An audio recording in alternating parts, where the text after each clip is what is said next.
Are you a photographer who wants to make more money per client, but really are not too sure how to make that happen? Well, today, in the first part of a 4-part series, I'm going to go over how I set the foundation for a really great sale from the very beginning.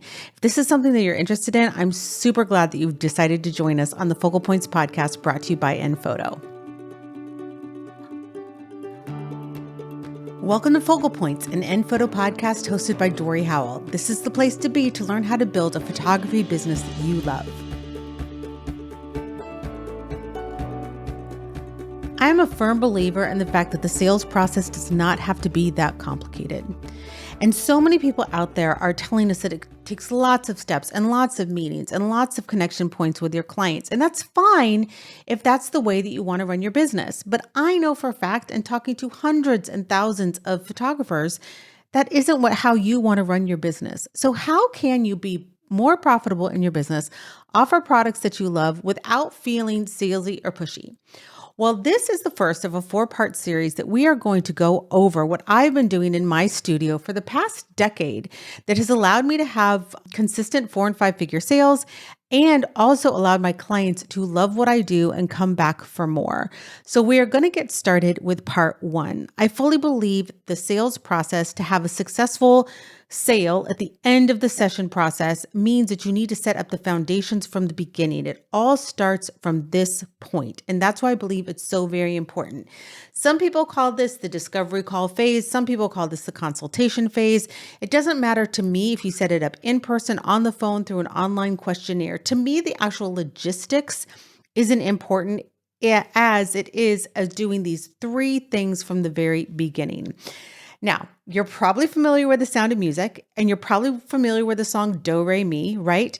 And what Julie Andrews sings at the very beginning of this song is kind of my mantra when it comes to this section of my workflow. And she says or sings, "Let's start at the very beginning, a very good place to start.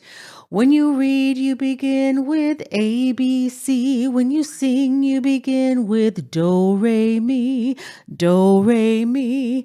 Right? And the song just continues, but it's the foundation of reading and it's the foundation of singing that she's talking about. So we're going to talk about the foundation of a client experience with my studio, and hopefully this will help you with yours. So like I said, it doesn't matter. Discovery call, consultation, questionnaire, however you do this very first step, you need to establish the first 3 things. That is 1, I strive to get to know my client better. And in getting to know them better, I find out more of what they want from me. That's it. That's what I'm getting for. Yeah, you talk about vacations and you talk about kids and cars and traffic and current events. But my main thing is that I want to get to know a little bit more about them. I want them to get to know a little bit more about me. But the ultimate idea is that I want to know exactly what they are expecting from this session with me. That's number 1. Number 2, I need to establish myself as the professional in the situation.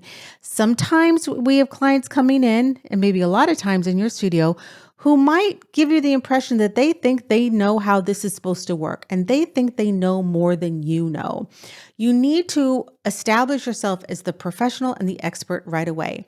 And number 3 is I need to set up a time so that I can get all that logistical information before the session itself. You shouldn't be scrambling to do this the day before the session. You want everything laid out beforehand. So those are my 3 foundations when it comes to entering into an agreement with a client. Get to know them a little bit better so I know what they expect. Establish myself as the expert in the situation that they can trust and lean on. Number 3, have a time to set up these questions. Now, I'm going to be going through a lot of information in this podcast. So what I would love for you to do is head over to the show notes page and download the guide that I've created to go along with this conversation. I can't hit everything in the podcast. And so in this guide, there's going to be things that I may not talk about here, but go ahead and get it because I know this will help your business. All right. So we've done kind of the intro. We've established the foundation. So now, how do we do it? So the first thing you do is when someone inquires with you and you have a conversation or you send them a questionnaire or you get them in for a consult meeting, is that you need to like I said, you need to get to know them a little bit better.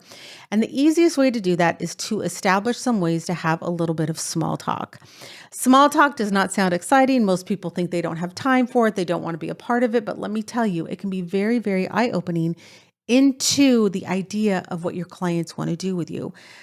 Many clients don't understand the difference between types of photography. They don't understand the difference between different types of photographers. So this is a really good way for you to get to know them. So I talk about the traffic. I talk about the directions to my studio. I talk about what kind of business they're in, where they like to vacation, maybe stores they like to shop in. But it happens in a very, very organic way. I don't have a list of questions that I just go through, even though I do have that list in the download that you can get. But I talk about all sorts of different things. And one thing is the icebreaker. You want to try and make them feel as comfortable as possible immediately. And the best way that I have found to do that is to offer a compliment if we're meeting in person or we're doing it over Zoom, or if we're doing it in a online type of setting through a questionnaire or something. I might just share a funny little story or something. But if I'm seeing them online or in Zoom, the first thing I do is I compliment the woman in the transaction. If two partners are there, I always throw out a compliment of some kind, like, "Oh, I love your car. That's a great color. Oh, those shoes are adorable. Are those comfortable? Or, do they hurt your feet? Oh, I was looking at that purse. I love that purse." Or just something. Compliment something. It can be little, it can be small, but let me tell you, that immediately puts someone at ease when you give them a compliment. People love hearing nice things about themselves. I think that's a universal thing. So I am free with the compliments when it comes to this type of thing. So you want to establish small talk just to put them at ease. And I do that just for a few minutes. It's not a big, long process, but it is just for a few minutes. Okay. So then we go from this small talk, what I call small talk. It might be a little bit different and you might want to call it something else in your workflow. That's perfectly fine. But the next section is really important. And that's what I call where I go to gather the information. So not only do I want to get information from them, but I need to give them a little bit of information as well. But for this second section, it really is all about them telling me about themselves. I need logistical information, who's going to be in the session, where we're going to do the session, the timing, all of those types of things. I need to know their preferred method of communication. I believe this is really important. Don't assume that your clients like to communicate with you the same way you like people to communicate with you. Does that make sense?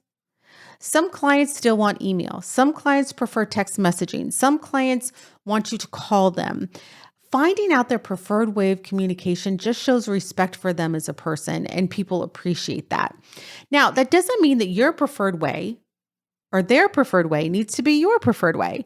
It can be different, but I am very clear with my clients that I don't relay certain information via email. I don't do pricing and other important information via email. I might send them a text and say, "Hey, check your email," but I don't send that stuff out via email. I don't consider texting a real reliable way to communicate that information yet.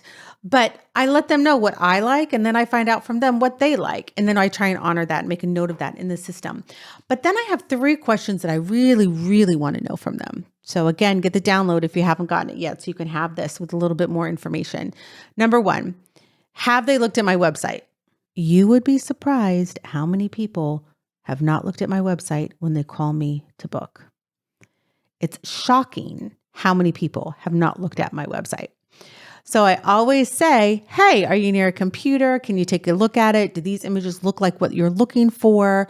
And we can go from there. If they are looking at my website and they're saying, "Oh, I see you do this, but I see you do, say, all studio photography, but I really want on-location photography. Is that something you can do?"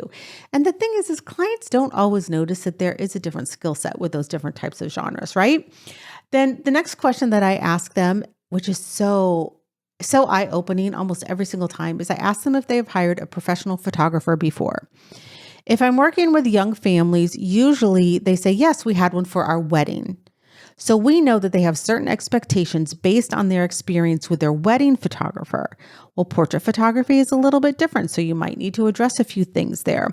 And then if they have hired a portrait photographer, I ask them, okay, did you enjoy that experience? Why are you looking for someone new? I really am not scared to ask some prying questions because the way that I do it is so casual. And if they don't want to answer, they don't want to answer. It's no big deal. We just keep going. But if you can find out if they've hired a photographer before, why they are not going to that photographer any longer, that will give you such clear ideas of how they want to be treated as a client, what they liked, what they didn't like. It's such an eye-opening conversation with them if they're willing to share that. Many times people hire me because maybe their original photographer went out of business or they moved into the area, that type of thing. Those things aren't any big deal. But one of my biggest sales I had was because a mom of a newborn baby told me, yeah, she prided herself in being a product photographer, but the stuff that we got, I just didn't feel was a really great value for the money. I didn't feel the quality was there. So I said, oh, really? That's too bad. I'm going to take that into consideration. I do know that my products are top of the line. And so what I did at the session, it was an in-home newborn session. I asked to see those products. And as soon as she pulled them out, I knew exactly where they were from. And I knew we weren't going to have an issue with product quality. But I knew that and I didn't have to worry about it. And it was such peace of mind. So have you taken a few minutes to look at my website? Have you ever hired a professional photographer before? And then this question I love so much. It says, if I could capture the perfect image for you, what would that image look like? Again, it gives you a glimpse into what they're thinking and what they want from their session, which is so very important. Now, before we go any further, I just want to direct you to this new information from Photo Lab. You don't want to miss it. One of my favorite things to do when I'm presenting my products to my clients is to give them options that allow them to have everything all in one place. And one way that I do that is I show them the beautiful folio box options from Photo. I can get them in a linen finish, I can get them in a leatherette finish, I can get the acrylic print on top, or just get them customized with their name and event date. It's one thing that truly sets me apart as a photographer in my area by offering these beautiful, beautiful products. And you can do it too. It's perfect for wedding photographers, newborn, portrait, family, or pet photographers. And it's something that my clients absolutely love. And if you want a discount on it, head over to our show notes page at blog.nphoto.com/podcast and grab my 75% off discount code that you can use for your very first sample. Do it today. All right, let's get back to it. So we've gone over small talk. We've gone over information and all those types of things. In the third section, you need to go over what you offer. You need to let them know what you offer. You are in a position to sell them things. Even if you're an all-inclusive photographer, you should have different packages set up to where maybe you have a small that just has a small amount of images, then a medium amount of images, and then a large amount of images. And even from there, you should be able to upsell. You don't want your clients not to have an opportunity to spend more money with you. So as a product-based photographer, we know that that's not as big of an issue. We always have things that we can offer them. But as an all-inclusive photographer, you do need to start thinking about how you can allow clients to spend more money, because that's why they're there, right? Different packages, different upsells, that type of thing. So I want to show them my products. So what I do, usually if it's a consultation call, I can't show them anything. So I've reserved this part for the session itself. And yes, I have shown products out of the back of my car before at local parks and that type of thing. I do not let them see their images without seeing products first in some way.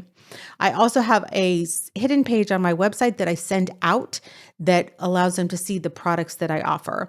And then I show them those things when we meet either for a consult or at the selection appointment if we do it in person. But I always want them to see these products. They need to start visualizing themselves on the pages on the album, on that wall art, thinking about how they will enjoy this in their home. It's not about the features like the size and the finish and that type of thing. Anybody can sell that. You want to lean into how they're going to enjoy it, maybe how you enjoy the products in your home. And like I said, if you're an all-inclusive photographer, You want to incentivize them to purchase your largest package. Maybe that comes with a piece of wall art, just one piece of wall art. And if you're not sure how to do that, you can listen to the podcast that talks about making sales easy. For one thing, we have that, hit focalpointspodcast.com, and you can see that. But you always want to have a way for them to spend more money if they want to. You're not being pushy. You're just making it available to them. And there are people who will spend more. All right. So then you need to go over pricing, right? You can't have anybody hire you if you don't go over pricing. And if they don't ask about pricing, it is your responsibility to communicate pricing to them. Don't get caught up in the trap of saying, well, they didn't ask about it, so I guess it's not important. They'll just pay whatever I charge. That will come and bite you in the back so hard if you do that. So if clients do not bring up pricing and you don't discuss it with them, you need to do that. You need to confirm that they've seen your pricing and that they are comfortable with it. So if you haven't set up a good, solid, comprehensive pricing program, please go back and listen to the Chris Woolley episode of the podcast. He goes over pricing very, very clearly, and there's a great download that you can get with that as well. So make sure you take advantage of that if you haven't set up your pricing. But at this point in time, in the consult, in the call, in the meeting or the questionnaire process, you need to understand that they need to see basic pricing, and you need to get some sort of acknowledgement from them that they have seen it. All right.